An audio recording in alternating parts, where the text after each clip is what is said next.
प्रधानमंत्री नरेंद्र मोदी ने कोरोना महामारी से घबराने के बजाय सतर्क रहने की आवश्यकता पर बल दिया है। वे कल शाम वीडियो कॉन्फ्रेंस के माध्यम से सभी राज्यों के मुख्यमंत्रियों से कोरोना की स्थिति पर बातचीत कर रहे थे। प्रधानमंत्री ने कहा कि इस महामारी की रोकथाम पर अधिक ध्यान दिया जाना चाहिए।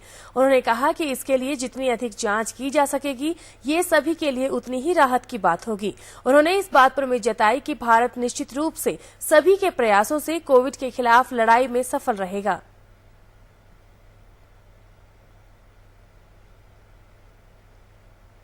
सौ साल की सबसे बड़ी महामारी से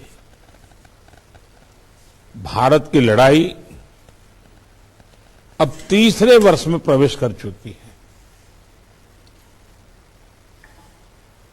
परिश्रम हमारा एकमात्र पथ है और विजय एकमात्र विकल्प। हम 130 करोड़ भारत के लोग अपने प्रयासों से कोरोना से जीतकर अवश्य निकलेंगे। कोरोना संक्रमण को हम जितना सीमित रख पाएंगे, परेशानी उतनी ही कम होगी। हमें जागरूकता के फ्रंट पर साइंस आधारित जानकारियों को बल देने के साथ ही अपने मेडिकल इंफ्रास्ट्रक्चर को, मेडिकल मैन पावर को स्केल अप करते ही रहना पड़ेगा। साथियों, दुनिया के अधिकतर एक्सपर्ट्स का कहना है कि वेरिएंट चाहे कोई भी हो, कोरोना से लड़ने का सबसे कारगर हथियार वैक्सीन ही है। आज राज्यों के पास पर्याप्त मात्रा में वैक्सीन उपलब्ध है। संकट कितना ही बड़ा क्यों ना आए, हमारी तैयारियां, हमारा मुकाबला करने का विश्वास और विजयी होने के संकल्प के साथ हर एक की बातों में से निकल रहा है।